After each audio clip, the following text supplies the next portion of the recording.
Kembali lagi kita di Gerakan Masyarakat Mandiri Gamari. Wah, Ibu, tangannya makin tinggi kayaknya. Mbak Uges, tadi kan ada pertanyaan, itu posdaya apa? Betul. Wah, kita tanya pada Bu Camat ya. Betul. Nah, bagaimana Bu Camat? Posdaya itu apa? Posdaya itu adalah singkatan dari Pos Pemberdayaan Keluarga. Di sini Posdaya itu bergerak di bidang terutama untuk meningkatkan pemberdayaan masyarakat, terutama masyarakat yang tidak mampu, yaitu keluarga-keluarga yang tidak mampu diberdayakan di bidang kesehatan, bidang pendidikan dan ekonomi. Jadi bentuk kegiatannya apa Bu biasanya?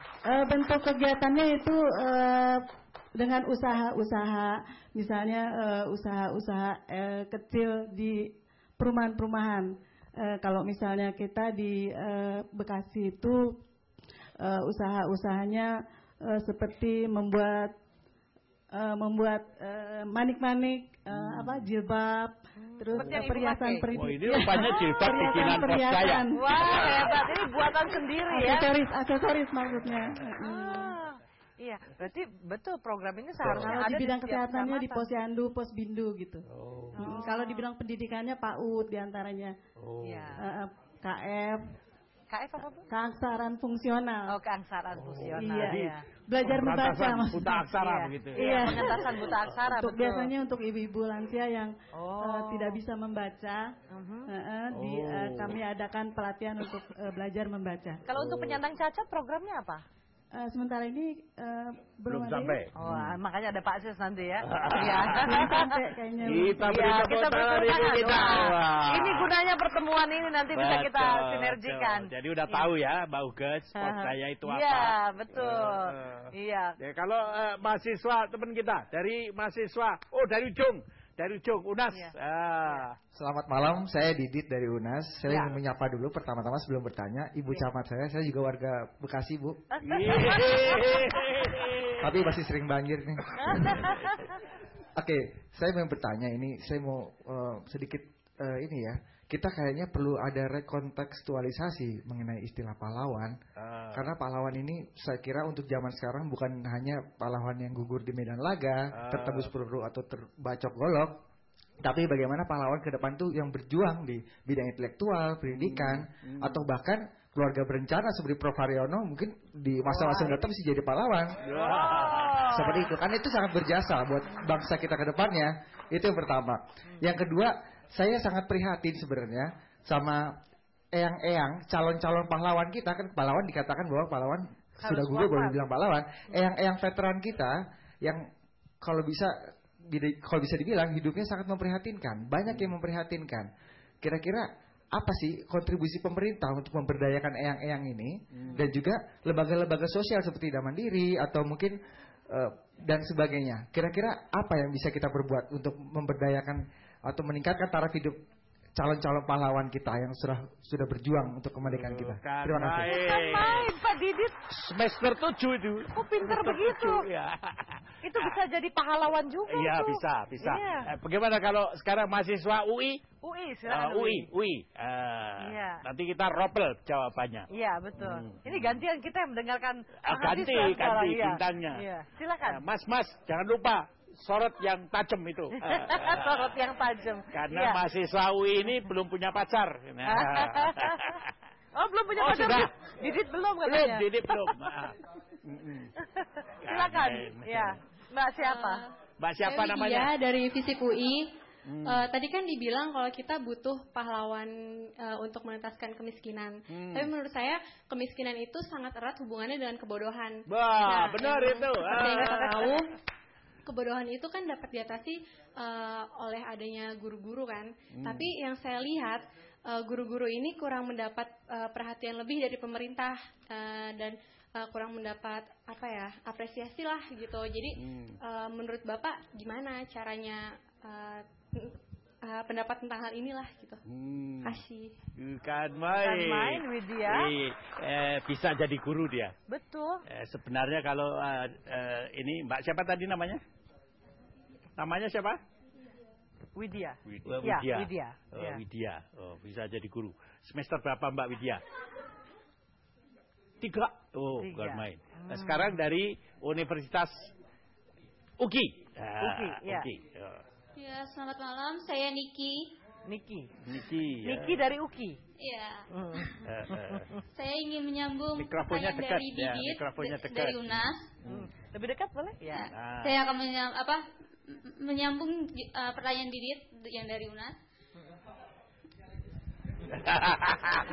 Coba itu godain. Gimana ini Pak? Ini pahlawan ya. Ini kan peran pahlawan dalam arti pemerintah dalam menumbuhkan kesadaran masyarakat kita akan pentingnya masalah kemiskinan. Sementara yang kita tahu banyak masyarakat kita yang bersifat individu daripada memikirkan masalah kemiskinan tersebut. Ya, terima kasih. Baik, Niki. Kita sempat sedikit meng-underestimate mereka ya, Pak ya. Tapi ternyata semester 3 aja udah kayak begitu. Iya. Berarti kalau nanti semester 7 kayak apa gitu ya. Saya jadi optimis loh, pengentasan kemiskinan dan kebodohan bisa diatasi sama kalian semua. Ya, gimana? Ya. Kalau yang penonton bisa bertanya apa enggak, Mbak? Boleh, masih ada lagi untuk floor. Ya, dari belakang. Iya, untuk dari organisasi penyandang tunanetra. Tunanetra. Ya, silakan. Kita beri tepuk tangan dulu untuk saudara kita. Itu tolong dihadapkan ke kamera, jangan lupa. Namanya siapa? Oh. Ya. Saya dengar Ustadz ya. Oh ya. Baik, terima kasih. Assalamualaikum warahmatullahi wabarakatuh. Waalaikumsalam. Nama saya Furqon Hidayat. Saya lulusan dari Universitas Negeri Jakarta tahun 2001. Wah. Mas tunanetra loh Mas, ya, tapi saya lulusan. Melakukan ikut dalam dunia pendidikan itu dengan menggunakan computerized. Jadi sekarang sudah ada komputer bicara untuk tunanetra, sehingga tunanetra juga dapat melakukan browsing internet, ya, juga dapat melakukan presentasi dengan menggunakan PowerPoint gitu ya. Yang dilengkapi dengan suara. Itu teknologi. Saya ingin ikut juga berbagi atau ingin menyampaikan pendapat saya tentang masalah pahlawan itu. Saya kira betul bahwa kita perlu melakukan pengkajian ulang tentang pahlawan itu, mestinya bukan hanya orang yang sudah gugur ya. Banyak sekali orang-orang yang berjasa untuk bangsa kita. Saya sangat terkesan dengan tokoh seniman yang bernama Bapak Gesang ya. Beliau itu menghasilkan karya besar yang mungkin sampai sekarang kita belum tahu beliau itu sekarang bagaimana kondisinya gitu. Artinya apakah beliau juga mendapatkan penghargaan yang luar biasa dari bangsa kita atau tidak gitu. Dan juga banyak pahlawan-pahlawan yang lain yang saya kira tidak perlu harus menunggu dia gugur dulu baru mendapatkan tanda pahlawan gitu. Contoh saja yang kita ketahui adalah pahlawan tanpa tanda jasa, yang mungkin lagunya banyak kita dulu waktu saya masih SD saya sering melantunkan lagu itu. Nah, ini juga saya kira perlu mendapatkan perhatian bangsa kita. Terima kasih. Assalamualaikum warahmatullahi wabarakatuh. Mas Furqon, boleh saya tahu sekarang bekerja di mana Mas Furqon? Saya kebetulan pengacara, Pak. Pengangguran banyak acara. Tetapi saya aktif di Persatuan Tunanetra Indonesia, dan saya juga selalu menebarkan kebaikan kepada di masyarakat, baik di masyarakat tunanetra maupun masyarakat di luar tunanetra. Saya sering melakukan penyebar luasan Al-Quran Braille, Bu. Artinya dari sisi pengetahuannya ya, artinya Al-Quran Braille saya perkenalkan kepada teman-teman tunanetra supaya mereka juga punya semangat untuk mengetahui dan bisa membaca Al-Quran. Baik, terima kasih Pak Furqon. Ini hari luar biasa sekali, karena menjelang itu tadi kesetiakawanan sosial. Betul. Jadi pahlawannya pahlawan dalam rangka sama-sama membangun kesejahteraan sosial. Bagaimana Pak Sis komentar? Ya, jadi sambil kita menunggu penonton ini. Betul. Pemirsa di rumah juga maaf Pak Sis sebentar. Anda bisa telepon nanti di 574-3478, 574-3476. Tapi kita beri jawaban dulu baru nanti kita terima telepon. Atau kirim ke di radio dengan sistem streaming ya. Iya. Silakan Pak. Pertanyaan yang ditujukan kepada pemerintah bukan bidang saya yang menjawab Pak. Tapi saya sependapat dengan usulan dari Mas Didit tentang redefinisi kepahlawanan. Toh yang sekarang menjadi payung hukum itu tahun 64 Pak. Tahun 64 itu berarti kan sekarang udah 44 tahun Pak. 44 tahun itu seluruh dan kita tidak akan menghasilkan pertempuran baru. Ya. Model juga udah berubah Pak. Yang tadinya rambutnya hitam sekarang udah putih, yang tadinya putih juga menjadi hitam gitu. Sehingga redefinisi itu memang benar adanya. Nah, yang kedua adalah pertanyaan yang dari universitas, yang pertanyaan kedua dari Widya dikaitkan dengan Niki tentang kemiskinan adalah erat dengan kebodohan. Betul. Dan tadi juga masalah individualistik sudah menjadi satu fenomena yang sekarang menyangkut banyak masyarakat. Ada salah satu jawabannya adalah Posdaya menampung aspirasi-aspirasi itu. Di Posdaya tadi yang seperti disampaikan oleh Ibu dari Bekasi itu adalah dalam rangka membangun indeks pembangunan manusia, meliputi pendidikan, kesehatan, dan daya beli, plus kerukunan sosial. Dan ini adalah suatu karya luar biasa dari putra bangsa Indonesia yang telah mengkaji sekian puluh tahun tentang model-model Posdaya ini. Tidak lain karya dari Profesor Haryono Suyono. Yang mana itu? Yang mana? Kayak iklan aja. Pak Hari. Baik, kami juga tadi ingin merespon di bidang tugas kami di Biro Tanda Jasa, bahwa tadi timbul pertanyaan dari Mas Didit dari UNAS bahwa kita jangan terpaku dengan istilah pahlawan, tapi kami di Biro Tanda Jasa melihat satu kontribusi, satu dharma bakti, satu perbuatan yang menimbulkan satu jasa di dalam perubahan. Jadi tadi kami dari awal juga sudah mengatakan bahwa pemerintah telah mengadakan beberapa macam tanda kehormatan, sehingga jangan kita mengatakan tadi memang akan terjadi perubahan satu kriteria mengenai pahlawan, tapi kita jangan terpaku juga tidak memberikan satu penghargaan kepada seseorang yang telah memberikan dharma baktinya.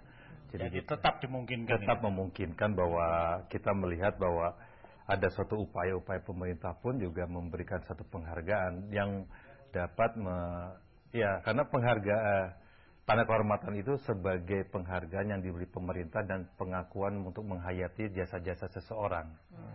Untuk kami menanggapi tadi dari... Jadi dibedakan antara pahlawan dan tanda jasa. Iya, kita beda juga karena memang di pasal... Mungkin lebih enak itu tadi, pahlawan itu tadi. Iya, dan untuk menyambung tadi mengenai kebodohan yang ditanyakan oleh Mbak Widya dari UI, kami melihat ada satu apresiasi untuk guru.